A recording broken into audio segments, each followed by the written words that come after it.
बिल्कुल नाराज ना होना भी ज्यादती है, नाराज होना भी चाहिए और बड़ा जबरदस्त होना चाहिए। सख्त शिद्दत के साथ गुस्सा करना चाहिए, पर कब? जब अल्लाह की हदों को तोड़ा जाए, जब शरीयत की मुखालफत की जाए और बेजा दीन की बातों को छोड़ा जाए, अल्लाह की रिजा के लिए नाराज हो। सैयदा तैयबा ताहिरा हजरत आयशा सिद्दीका रदी अल्लाह तआला अन्हा फरमाती है, कभी अपनी जात के लिए हुजूर नाराज नहीं हुए, लेकिन अगर अल्लाह की हदें तोड़ी जाती थी तो नाराज होते थे। चाहिए ना वालिद को कि बेटा जानबूझ के नमाज छोड़ दे तो नाराज हो, बेटी पर्दा न करे तो नाराज हो। चाहिए ना उसे कि अगर उसके घर के अंदर कोई गैर शरई काम हो रहा हो तो वो नाराजगी का इजहार करे, हिकमत के साथ समझाए, दानाई के साथ तब्दील करने की पूरी कोशिश करे। आपका दिल उस वक्त पूरी तौर पर नाराज हो जब आप शरीयत की मुखालफत होते हुए देखें। 10,000 गुम होने पर तो जिसका दिल परेशान होता है, लेकिन नमाज ज़ोहर कज़ा होने पर जिसे कोई असर नहीं होता, जो चंद मिनट, आधा घंटा, पौना घंटा नौकरी से लेट हो तो एहसास पैदा होता है, लेकिन कई दिन बीत गए, फजर नहीं पड़ी, कितने दिन गुजर गए, सवेरे अल्लाह की बारगाह में नहीं उठा, तवज्जो नहीं होती।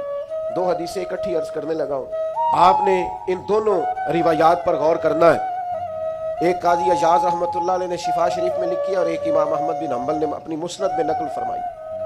सहाबा फरमाते, ग़ज़वा उहद के मौके पर हमने नबी पाक अलैहिस्सलाम के रुखे ज़ेबा पर खून बहता हुआ देखा। कुफार ने संगबारी की, तकलीफ दी हुजूर को, मुकद्दस रुखसारों पर खून बहा। हमने उसकी या रसूलल्लाह दुआ करें ना, ये कुफार। नबी पाक अलैहिस्सलाम ने फरमाया, मुझे लान तान करने वाला नहीं बना के भेजा गया, मुझे रहमत बना के भेजा गया। और नबी करीम ने दुआ फरमाई, अल्लाह इन्हें हिदायत अता फरमा।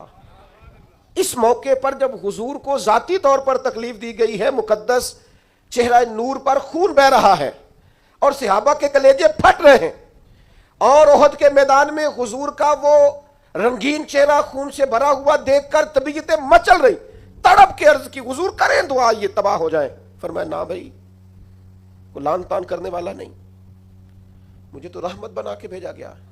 लेकिन मेरे अजीजों, ग़ज़वा खंदक के मौके पर जब दुश्मनों से दिफा करते वक्त नमाज असर मुसलमानों की कज़ा हुई तो हुजूर ने हाथ उठा के अर्ज किया, कहा, ऐ अल्लाह, इनके पेट आग से भर दे जिन्होंने हमारी नमाज असर लेट की, हमारी नमाज लेट कर दी, सलाते वुस्ता लेट कर दी। हमें तेरे हुजूर झुकना था, हमें वो नमाज पढ़नी थी जो बड़ी कीमती है, नमाज असर, इन्होंने हमारी नमाज लेट कर दी, इनके पेट आग से भर दे। हुजूर का सारा चेहरा लहू से भरा है, पर जात के लिए दुआ नहीं की कि ये तबाह हो जाएं, पर एक नमाज लेट हो गई। सहाबा की असर कज़ा हुई तो करीम ने हाथ उठा के कहा, या अल्लाह, भर इनके पेट आग से। ओ संगियो, आओ यारो, अपना इखलाक तो देखें।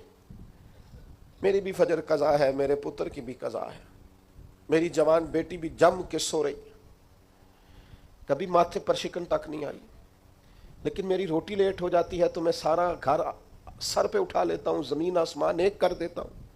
मेरे बच्चे, आपके बच्चे हमारी निगाहों के सामने वो पूरी तरह बुरी सोसाइटी का शिकार हो जाएं और वो जाने किस किस गुनाह में लग जाए, माज़अल्लाह, शिकन तक नहीं आती, लेकिन मेरे कपड़े वक्त पर इस्त्री नहीं हुए, मुझे टाइम पर फुला चीज नहीं दी गई, आसमान सर पे उठा लिया जाता है। हुजूर ने तो हमें ये इखलाक सिखाया है कि लहू से तेरा वजूद भी जात के लिए भर दिया जाए, तो जुबान से लान तान ना करना, ये तेरे नबी का तरीका है।